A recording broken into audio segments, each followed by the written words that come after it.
1985 WrestleMania अभी अभी शुरू हुआ था। विंस मैकमैन ने एक दाव खेला था और वो दाव वो जीत गया। लेकिन वो एक ऐसे बंदे थे जो सिर्फ एक जीत से संतुष्ट नहीं होता।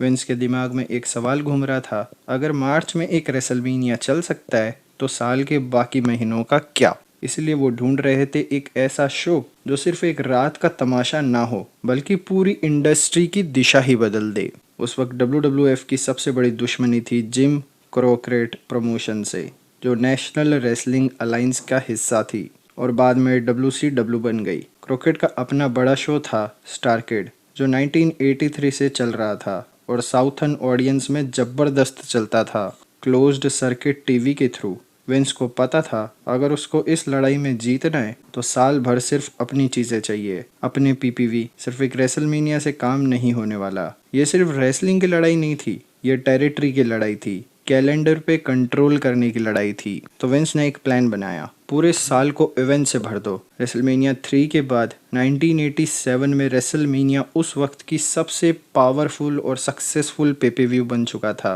विंस ने नवंबर में सर्वाइवर सीरीज लॉन्च किया, सीधा क्रोकेट के शो के सामने सेम दिन रिलीज कर दिया, जैसे कह रहा हो तेरे घर में आके तुझे हराने वाला हूँ। फिर 1988 में रॉयल रंबल लाया, जो कि फ्री टीवी पे USA नेटवर्क पे record breaking 8 million households तक पहुंचा। क्रोकेट ने जवाब में क्लैश ऑफ चैंपियंस बनाया, जो रेसलमेनिया 4 के बाद ही टेलीकास्ट हुआ, लेकिन रेसलमेनिया जीत गया। उस हार के कुछ महीनों बाद ही क्रोकेट बैंकरप्ट हो गया और अपनी कंपनी टेड टर्नर को बेच दी। लेकिन विंस का कैलेंडर अभी भी अधूरा था। जनवरी में रॉयल रंबल, मार्च में मेनिया, नवंबर में सर्वाइवर सीरीज। बीच में एक पूरा खाली पीरियड पड़ा था जहां कोई बड़ा इवेंट नहीं होता था। यहीं से पैदा हुआ एक आइडिया, समर स्लैम। 29 अगस्त 1988 मेडिसन स्क्वायर गार्डन, न्यूयॉर्क, वही अरीना जहां रेसलमेनिया 1 हुआ था। विंस ने जानबूझकर वही जगह चूज की क्योंकि वो चाहता था कि फैंस को लगे ये कोई छोटा इवेंट नहीं है, ये रेसलमेनिया का ही खून है, उसी लेगेसी का अगला अध्याय। लेकिन फनी बात ये है कि समर स्लैम का ओरिजिनल प्लान कुछ और था। विंस चाहता था रिक फ्लेयर को NWO से तोड़ के WWF लाया जाए और रैंडी सैवेज के अगेंस्ट मेन इवेंट में खड़ा किया जाए। दो जनरेशन के सबसे बड़े चैंपियंस आमने सामने। फ्लेयर तब रेसलिंग का सबसे बड़ा रिस्पेक्टेड नाम था, लेकिन फ्लेयर ने अपनी प्रमोशन के साथ लॉयल्टी निभाते हुए मना कर दिया। फिर विंस को प्लान B पे जाना पड़ा। तो उसने क्या किया, उसने अपने सबसे बड़े सितारों को आपस में भिड़ाया। हल्क होगन और माचो मैन रैंडी सैवेज, जो रेसलमेनिया 4 के बाद मेगा पावर्स बन चुके थे, मिस एलिजाबेथ के साथ उन्हें खड़ा किया अगेंस्ट टेड डिबियासी और Andre the Giant. Mega Bucks Bobby the Brain Heenan की मैनेजमेंट में जेस वेंचर स्पेशल गेस्ट रेफरी बना, क्योंकि उसकी अनप्रेडिक्टेबिलिटी ही कहानी का मसाला थी। इसके अलावा और भी मैच थे। अल्टीमेट वॉरियर ने सिर्फ 30 से 31 सेकंड में हॉन्की टोंक मैन को हराकर इंटरकॉन्टिनेंटल टाइटल जीता। उस वक्त का सबसे लंबा IC टाइटल रेन एक झटके में खत्म हुआ। रिक रूड और जेक रॉबर्ट्स के बीच एक पर्सनल राइवलरी थी, जो रॉबर्ट्स की वाइफ चेरिल को लेकर शुरू हुई थी। और मेन इवेंट के एंड में मिस एलिजाबेथ ने अपनी स्कर्ट उतारकर रेफरी का ध्यान भटका दिया, जिससे होगन और सेवेज को जीत मिली। और इस मोमेंट ने अगले साल की सबसे बड़ी कहानियों के बीज बो दिए, क्योंकि रेसलमेनिया 5 में होगन और सेवेज आमने सामने आ गए।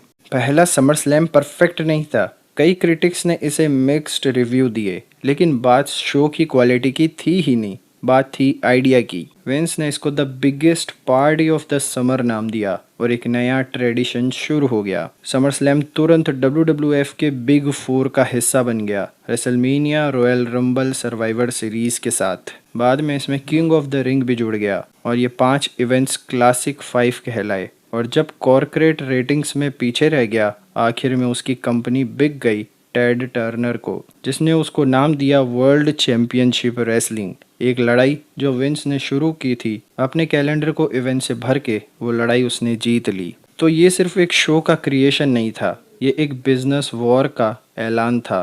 विंस मैकमैन ने समर स्लैम बनाया क्योंकि उसको अपने साल के कैलेंडर में हर महीने डोमिनेंस चाहिए था।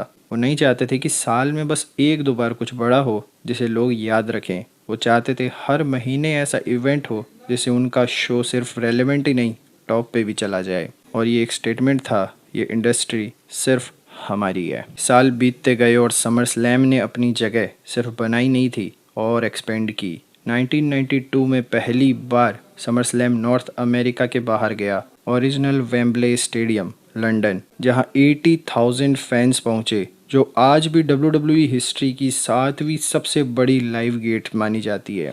90s का एटीट्यूड एरा आया तो समर स्लैम ने भी अपना रंग बदला।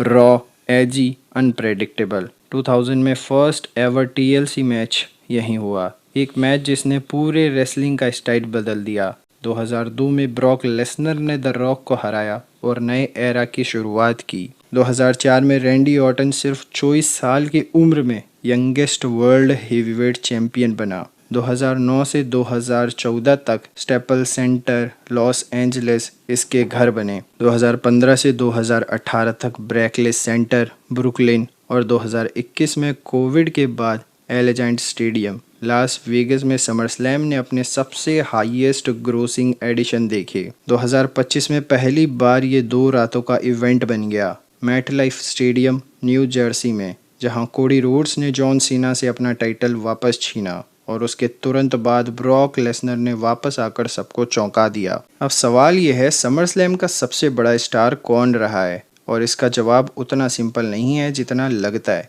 क्योंकि बड़े स्टार का मतलब अलग अलग तरह से निकाला जा सकता है। सबसे ज़्यादा बार समर स्लैम रिंग में कदम रखने वाला रिकॉर्ड अब रैंडी ऑर्टन के नाम है। 2025 तक ऑर्टन ने 17 बार इस इवेंट में हिस्सा लिया, जिससे वो द अंडरटेकर को पीछे छोड़कर सबसे आगे निकल गया, क्योंकि टेकर लंबे समय तक 16 अपीरियंस के साथ टॉप पे थे।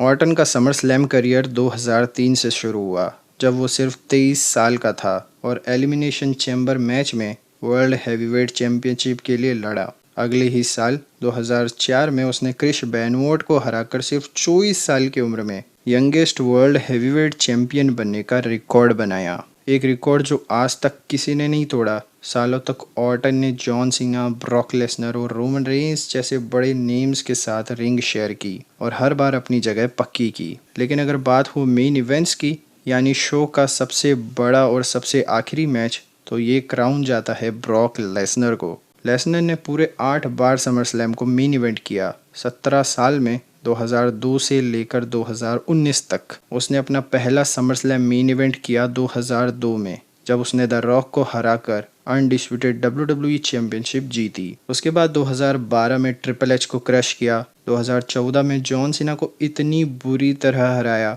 कि फैंस स्टन्ड रह गए और उसके बाद लगातार 6 साल तक समर स्लैम हेडलाइन किया, Undertaker, Randy Orton, Roman Reigns जैसे बड़े बड़े नेम्स के अगेंस्ट। और अगर बात हो विन लॉस रिकॉर्ड्स की, तो एज का नाम सबसे ऊपर आता है। 14 अपीरियंस में एज ने 12 जीती और सिर्फ 2 बार हार दर्ज की, जो उसे समर स्लैम हिस्ट्री का सबसे सक्सेसफुल परफॉर्मर बनाता है अपने विन परसेंटेज के हिसाब से। उसने यहीं पे फर्स्ट एवर TLC मैच खेला, यहीं पे अपना इंटरकॉन्टिनेंटल टाइटल जीता और जॉन सीना जैसे सितारों को भी हराया। तो समर स्लैम का कोई भी एक टॉप स्टार नहीं है, ये 3 अलग अलग लेजेंड्स में बंट चुके हैं। रैंडी ऑर्टन ने इस इवेंट को सबसे ज़्यादा बार अपना बनाया, ब्रॉक लेसनर ने इसको सबसे ज़्यादा बार मेन इवेंट किया और एज ने इसको सबसे ज़्यादा बार जीता। तीनों ने अपने अपने तरीके से समर स्लैम की हिस्ट्री लिखी।